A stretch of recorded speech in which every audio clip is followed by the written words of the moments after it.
oturdım görsem deyip yüzüm.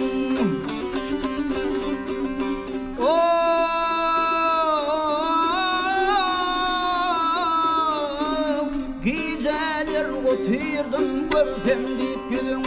Mübarek kenay kaytman oldum.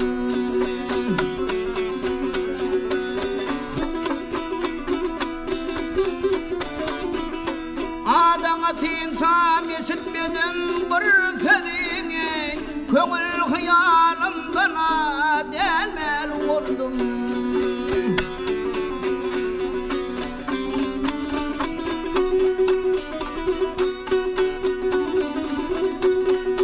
Vansıyımdan korkumam oturdum ağlayıp, oturdum ağlayıp, ayrılık derdimden ey ciğerim dağlayıp.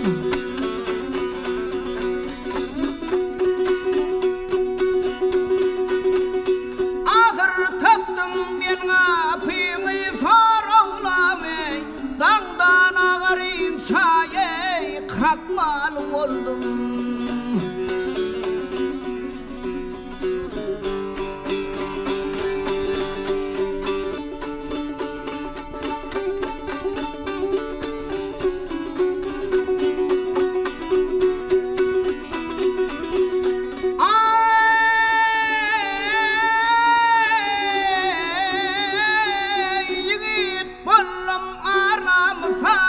Soydum,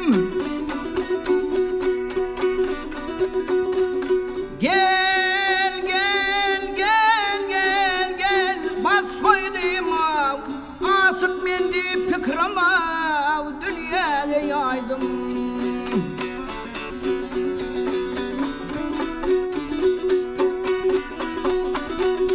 Kök gödül içinde bir seni sevdim, sen gödül deyip ciğerim yakman oldum.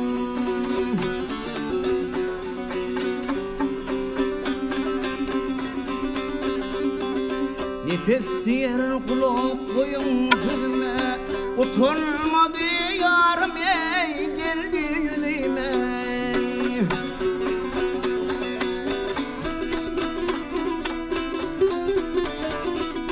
Akan yaşlar doldu benim gözüme, dostlarım reyhan dikey solmalı oldum.